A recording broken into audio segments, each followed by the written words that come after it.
Okay, so now you can see my screen, right? Right. You happy now, Kayla? Very much so. Thank you. Okay. See this little pin tool right here? It says curvature tool, has this little line. You see that? Okay, so when I used that the first time I went, well, this is stupid. I don't know what I'm doing with that. But what you can do, what it does is like I can go, let's try it. I'm going to hold option to get a straight line. Oops, I'm on the wrong tool. Damn it, hang on.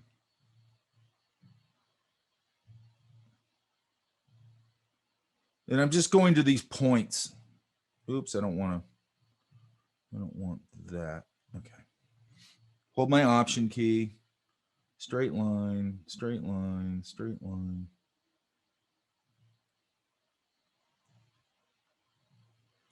Okay, so then we get that, right? So then I can come back in here now and just very easily shape out these curves. I'm gonna do it quick.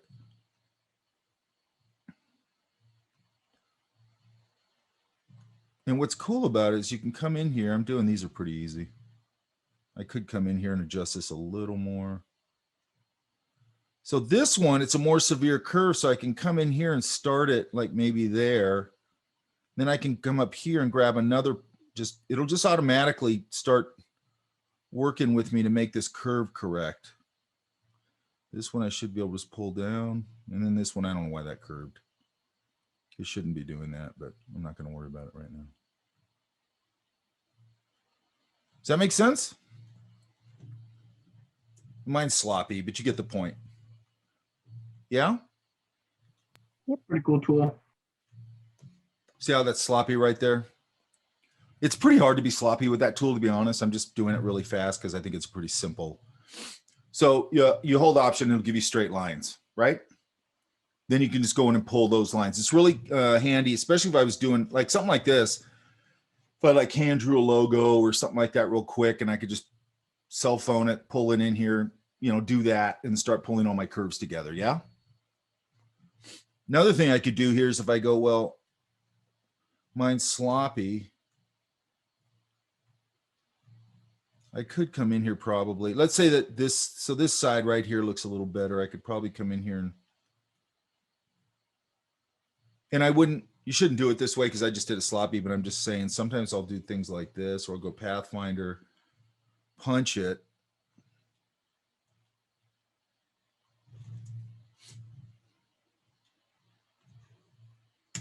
Taking out that line.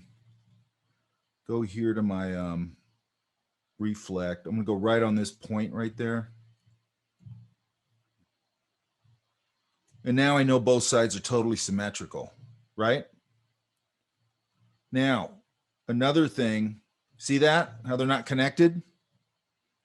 So you have 2 points right there, right? So I should be able to come in here and just swipe over both and go Command J, and it did. Command J is join, which I think is right there, join, Command J, right? Does that make sense? Yeah. And then I could make one shape out of it, come down here again, and go Command J. And now I might come in here again if I care. I actually like, I don't like that. So, I could come in here and maybe eliminate one of these if I wanted to. And so on and so forth, right?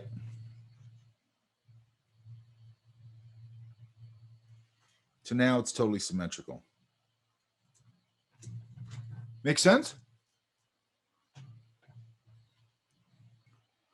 Okay, so I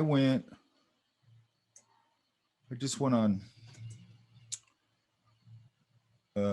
Google and I just searched ink stroke or something like that, right? Just so I'd have something. So I got this, okay? Now you could use, you could do it by hand if you wanted on paper. You could take a picture of something, you could scan something, whatever you want to do, right? So I'm going to go here and I'm going to drag this. I'm going to rename it.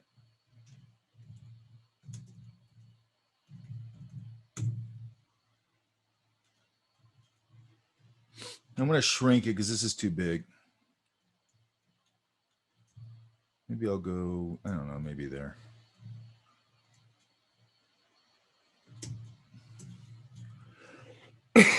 And now I'm going to go here. You guys remember image trace, correct?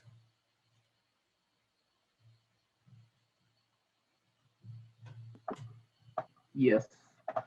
So I'm going to go, I'm going to pull this out here. I'm going to go, get rid of this.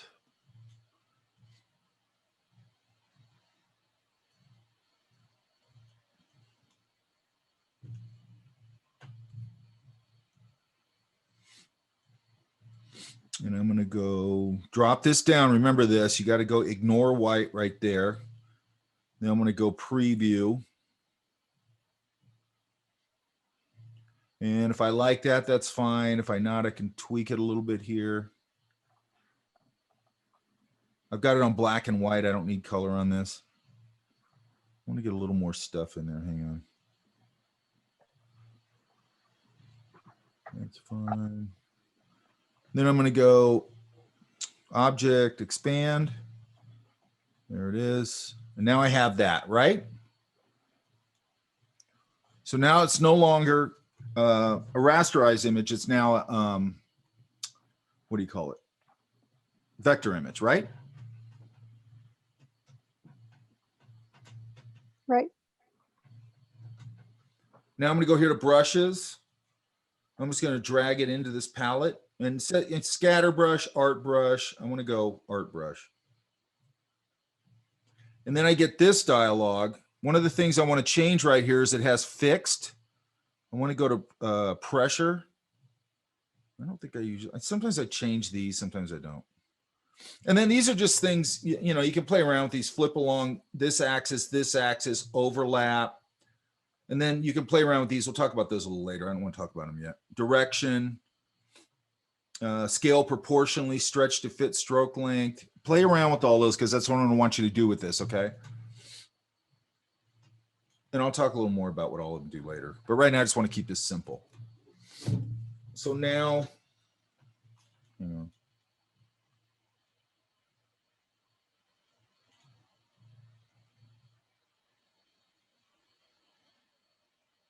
what happened? Oh.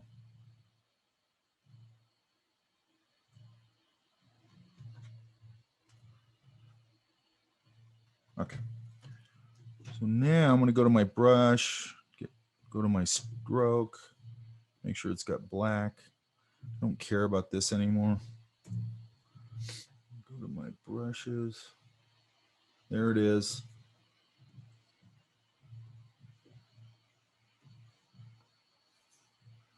And you can see now it made a brush out of it, correct? Yeah. And it just lines up here just the same way as it always does. Now, for some reason, sometimes it does this. Hang on. Let me go back to my brush.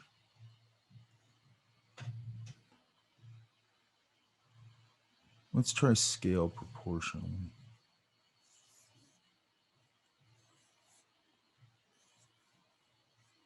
Yeah. Okay, you can see now if I really go lightly,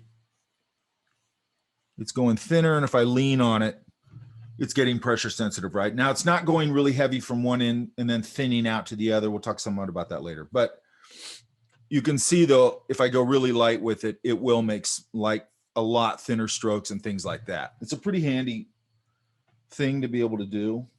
Oops.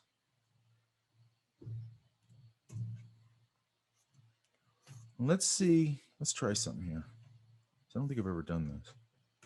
I'm going to go over to Photoshop and make a weird brush. Or actually, no, let's go to Photoshop.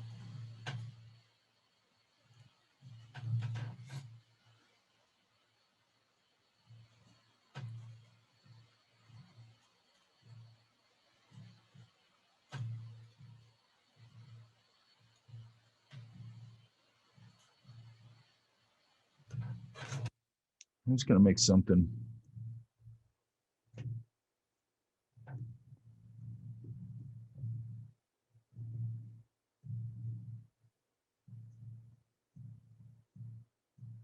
I just want to see what happens if I make something weird like this.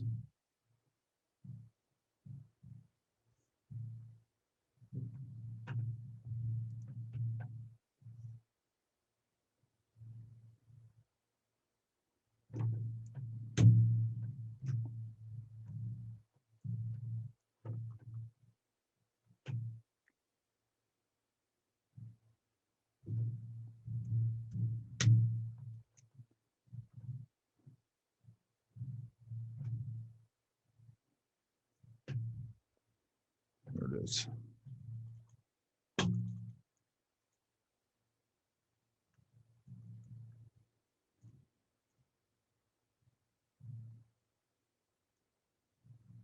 Yeah.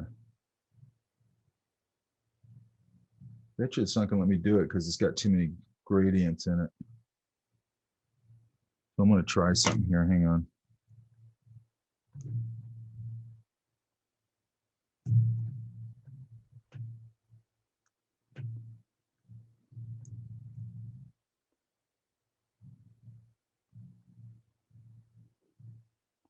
By the way, you see it when I played with it in Photoshop, because this is still a linked file. When I go and screw around with it in Photoshop, then when I came back to Illustrator, it goes, "Do you want me to update that file?"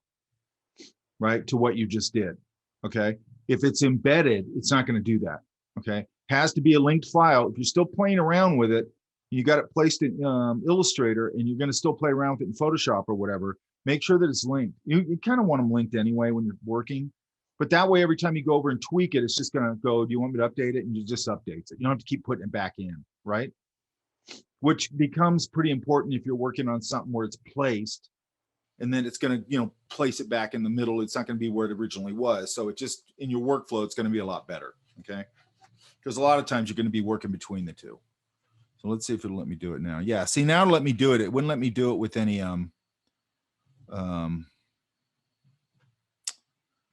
grays in there, but I should be able to do that if I change this right here to grayscale, might have done it, or even color. So let's go preview. Edit. Oh, wait, I don't like this. I'm going to fiddle with it a little bit. I want it to be actually a little less perfect. Go up here to object, expand. And then let's see what happens with this. We don't want a scatter brush. Go down here to pressure. I'm going to change this to hue shift.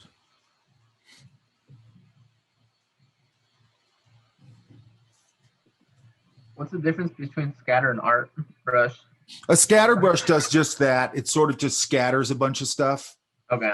Right. Yeah, calligraphic brush is more thin to thick kind of stuff. And the art brush, I don't know exactly what defines the art brush. I should look that up. But we'll get a little more into this as we move along. So it's basically just putting it.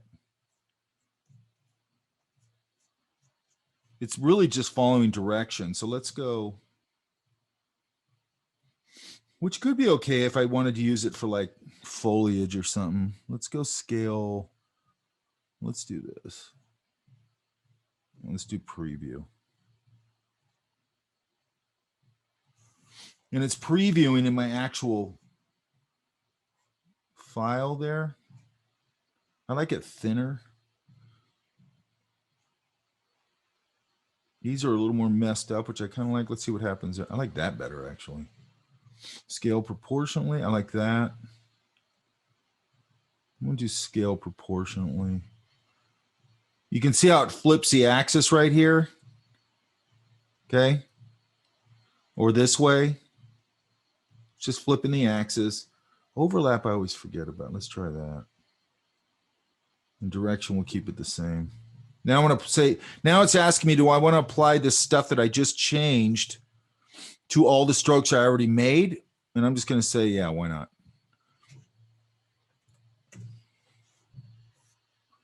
Yeah, that's a way cooler brush.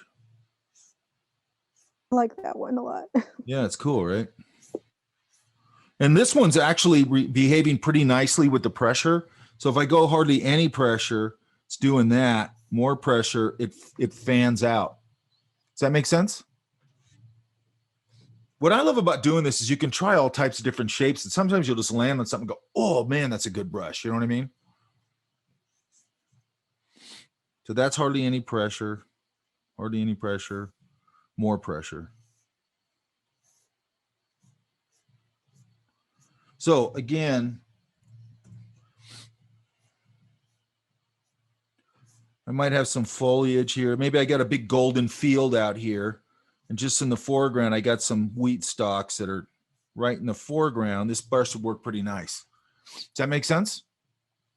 What I want you to start doing is you don't want to be, there's nothing wrong with buying brushes. I buy them all the time, sets and things. But as I'm working, I might just do something like this and go, I want something like this. I'll just go make it myself. Does that make sense? Then you want to go into that panel, and you definitely want to add the pressure sensitivity to it. If you have a mouse, it's not going to work. I mean, you can make a brush, but the sensitivity is not going to work because you don't have any, there's nothing pressure sensitive. Does that make sense? Yes. And then you could just come in here and play around with a bunch of them and see what you come up with. To me, that's what's fun about them. Because what we're going to start talking about, and we'll talk about it here in a minute anyway. And I might make 2 of these. So they're a little different. Actually, these get different enough just from the pressure. It's not too bad. I can push some of them that way, some of them this way. I just don't want them to start repeating. These here don't feel as repetitive here. They feel a little more, right? Then I could come in here and go, here's my golden wheat field stuff. How much for your exclusive content of your new brush, Mike? Huh? How much for this exclusive brush you just made? They just showed you how to make all the ones you want, right? And just try different shapes. The reason I was going into Photoshop and you could also pull things, interesting textures offline. You might shoot something with your phone and isolate it, or shoot it on a white back. I mean, you just play around. I like to experiment a lot, whether it's traditional media or digital. I don't care. And just see what you could come up with it, just like this, okay? Because I want you to get used to that pressure sensitivity, okay? Because another thing with Photoshop or Illustrator, a lot of people don't even know you can make custom brushes in here. A lot of people don't know that there's a lot of sensitivity in Illustrator where you could freehand in it, and do these things to start to go beyond just the super flat graphics, right?